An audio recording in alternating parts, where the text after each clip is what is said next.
ನಮಸ್ತೆ ಎಲ್ರಿಗೂ ಕಿಚನ್ ಕನ್ನಡತಿ ಯೂಟ್ಯೂಬ್ ಚಾನಲ್ಗೆ ಸ್ವಾಗತ. ಇವತ್ತು ನಾನು ಸೋಯಾ ಚಂಕ್ಸ್ ಮಸಾಲ ಮಾಡ್ತಿದ್ದೀನಿ. ಅದು ಮಾಡೋಕ್ಕೆ ಒಂದು 200 ಗ್ರಾಮ್ ಸೋಯಾ ತೊಗೊಂಡಿದ್ದೀನಿ. ಇದೆಲ್ಲ ಅಂಗಡಿಗಳು ಸಿಗುತ್ತೆ ಪ್ರೊವಿಷನ್ ಸ್ಟೋರಲ್ಲಿ. ಅದರಲ್ಲಿ 2 ಥರ ಬರುತ್ತೆ, ಒಂದು ದೊಡ್ಡದು ಒಂದು ಚಿಕ್ಕದು ಸೈಜಲ್ಲೇ. ನಾನು ಸ್ವಲ್ಪ ದೊಡ್ಡದಿರೋದು ತೊಗೊಂಡಿದ್ದೀನಿ.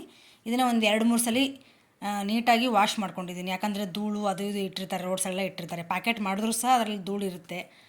ಹಾಗಾಗಿ ಒಂದು 2-3 ಸಲ ಯಾವುದೇ ಆಗಲಿ ಸ್ವಲ್ಪ ವಾಶ್ ಮಾಡಿದ್ರೆ ಒಳ್ಳೆಯದು.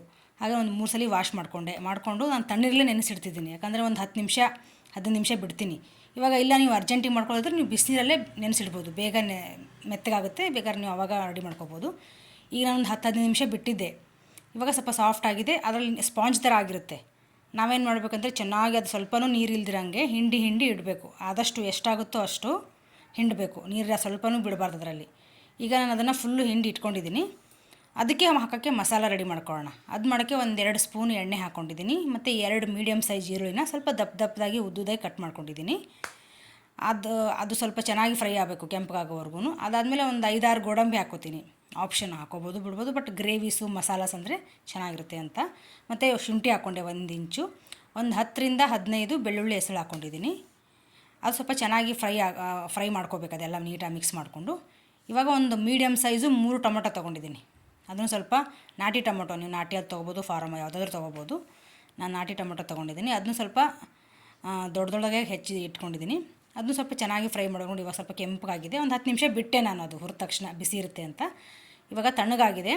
ತಣ್ಣಗಾದ್ಮೇಲೆ ಮಿಕ್ಸಿಗೆ ರುಬ್ಕೋತಿದ್ದೀನಿ. ಒಂಚೂರು ಕೊತ್ತಂಬರಿ ಸೊಪ್ಪು ಹಾಕ್ಕೊಂಡು ನೈಸಿಗೆ ರುಬ್ಕೊಂಡೆ. ಈಗೇನು ಮಾಡ್ತೀನಿ ಅಂದರೆ ಒಗ್ಗರಣೆ ಮಾಡ್ಕೋತೀನಿ ಅದನ್ನೆಲ್ಲ. ಸ್ವಲ್ಪ ಗ್ರೇವಿಗಂದರೆ ಎಣ್ಣೆ ಸ್ವಲ್ಪ ಜಾಸ್ತಿ ಇದ್ದರೆ ಚೆನ್ನಾಗಿರುತ್ತೆ. ಒಂದು 5-6 ಸ್ಪೂನ್ ಎಣ್ಣೆ ಹಾಕ್ಕೊಂಡೆ.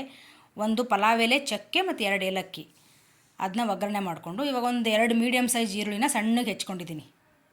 ಈರುಳ್ಳಿ ಎಷ್ಟು ಹಾಕಿದ್ರೂ ಚೆನ್ನಾಗಿರುತ್ತೆ ಅಡುಗೆ ಜಾಸ್ತಿ ಇದ್ದಷ್ಟು ಚೆನ್ನಾಗಿರುತ್ತೆ ಟೇಸ್ಟು. ಈರುಳ್ಳಿ ಹಾಕಿದ್ರೂ ಚೆನ್ನಾಗಿರುತ್ತೆ. ಅದು ಈ ಥರ ಗ್ರೇವಿ ಮಸಾಲಾಗಂದರೆ ಇನ್ನೂ ಚೆನ್ನಾಗಿರುತ್ತೆ. ಸ್ವಲ್ಪ ಉಪ್ಪು ಹಾಕ್ಕೊಂಡೆ, ಬೇಗ ಈರುಳ್ಳಿ ಸ್ವಲ್ಪ ಬೇಯಲಿ ಅಂತ. ಸ್ವಲ್ಪ ಚೆನ್ನಾಗಿ ಕೆಂಪಗಾಗಿದೆ. ಇವಾಗ ನಾನು ಒಂದೇ ಒಂದು ಚಿಟಿಕೆ ಅರಿಶಿನ ಪುಡಿ ಹಾಕ್ಕೊಂಡಿದ್ದೀನಿ. ಮತ್ತು ಒಂದು 2.5 ಸ್ಪೂನು ಅಚ್ಕಾರದ ಪುಡಿ ತೊಗೊಂಡಿದ್ದೆ, ಅದನ್ನ ಹಾಕ್ಕೋತಿದ್ದೀನಿ. ಮತ್ತು 1 ಸ್ಪೂನು ಧನಿಯಾ ಪುಡಿ. ಆ ಧನಿಯಾ ಪುಡಿ ಇದ್ದರೆ ಚೆನ್ನಾಗಿರುತ್ತೆ. ಈಗ ಯಾವುದೇ ಗ್ರೇವೀಸ್ ಆಗಲಿ ಮಸಾಲಾಸ್ ಆಗಲಿ ಅದು ಒಂಥರ ಘಮ ಬರುತ್ತೆ. ಅದನ್ನ ಸ್ವಲ್ಪ ಹುರ್ಕೊಂಡೆ, ಸ್ವಲ್ಪ ಹಸಿ ವಾಸನೆ ಹೋಗೋವರೆಗೂ.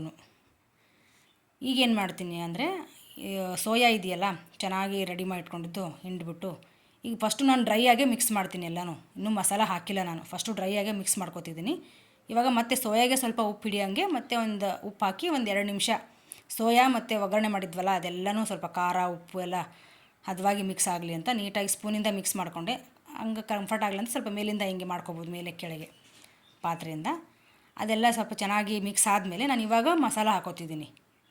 ಮಸಾಲ ಹಾಕ್ಕೊಂಡು ಸ್ವಲ್ಪ ಈ ಜಾರಿಗೆಲ್ಲ ಇರುತ್ತಲ್ಲ, ಇನ್ನೊಂದು ಸ್ವಲ್ಪ ನೀರು ಹಾಕ್ಕೊಂಡು ಅದನ್ನು ಮಿಕ್ಸ್ ಮಾಡಿಕೊಂಡು ಇನ್ನೂ ಸ್ವಲ್ಪ ನೀರು ಹಾಕ್ಕೊಂಡೆ. ಯಾಕಂದರೆ ಗ್ರೇವಿಗೆ ಈ ಮಸಾಲ ಆಗಲಿ ಗ್ರೇವಿ ಆಗಲಿ ಒಂಚೂರು ತೆಳುವಾಗಿದ್ದರೆ ಚೆನ್ನಾಗಿರುತ್ತೆ, ಗಟ್ಟಿ ಇದ್ದರೆ ಅಷ್ಟು ಇದಿರಲ್ಲ. ಹಾಗಾಗಿ ನಾನು ಸ್ವಲ್ಪ ನೀರು ಜಾಸ್ತಿನೇ ಹಾಕ್ಕೊಂಡೆ. ಇನ್ನೂ ಅದು ಕುದಿದ್ರೆ ಇನ್ನೂ ಸ್ವಲ್ಪ ಗಟ್ಟಿ ಆಗುತ್ತೆ. ಈಗೇನು ಮಾಡ್ತಿದ್ದೀನಿ ಅಂದರೆ ಮಸಾಲಾಗೆ ನಾನು ಆವಾಗಲೇ ಉಪ್ಪು ಹಾಕಿರಲಿಲ್ಲ ರುಬ್ಬಬೇಕಾದ್ರೆ. ಇವಾಗ ಸ್ವಲ್ಪ ಮಸಾಲ ಹಾಕಿದ್ಮೇಲೆ ಮತ್ತೆ ಒಂಚೂರು ಉಪ್ಪು ಹಾಕ್ಕೊಂಡು ಒಂದು 10 ನಿಮಿಷ ಬಿಡಬೇಕು ಇದನ್ನು. 10 ನಿಮಿಷ ಆದರೆ ಚೆನ್ನಾಗಿ ಬೇಯುತ್ತೆ ಪೂರ್ತಿ. ಅದು ಸ್ಪಾಂಜಿ ಇರುತ್ತಲ್ಲ, ಇನ್ನೂ ಚೆನ್ನಾಗಿ ಸಾಫ್ಟ್ ಆಗಿರುತ್ತೆ. ಈಗ ಒಂದು 10 ನಿಮಿಷ ಆಗಿದೆ, ಅದನ್ನ ಕುದ್ದಿದೆ. ಇವಾಗ ಏನು ಮಾಡ್ತೀನಿ, ಒಂದು 1/4 ಟೀ ಸ್ಪೂನು ಗರಂ ಮಸಾಲೆ ಇವಾಗ ಹಾಕೋತಿದ್ದೀನಿ. ಹಾಗೆ ಲಾಸ್ಟಲ್ಲಿ ಒಂದು ಸ್ವಲ್ಪ ಕೊತ್ತಂಬರಿ ಸೊಪ್ಪು ಹಾಕ್ಕೊಂಡು ರೆಡಿ ಆಯ್ತು. ಇವಾಗ ಸೋಯಾ ಚಂಕ್ಸ್ ಮಸಾಲ ರೆಡಿ.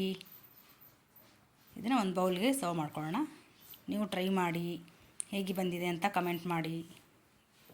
ಚೆನ್ನಾಗಿರುತ್ತೆ ಚಪಾತಿಗೆ, ದೋಸೆಗೆ, ಪೂರಿಗೆ, ಯಾವುದ್ರಲ್ಲೂ ಮತ್ತು ಅನ್ನಕ್ಕೂ ಸಹ ಚೆನ್ನಾಗಿರುತ್ತೆ. Thanks for watching.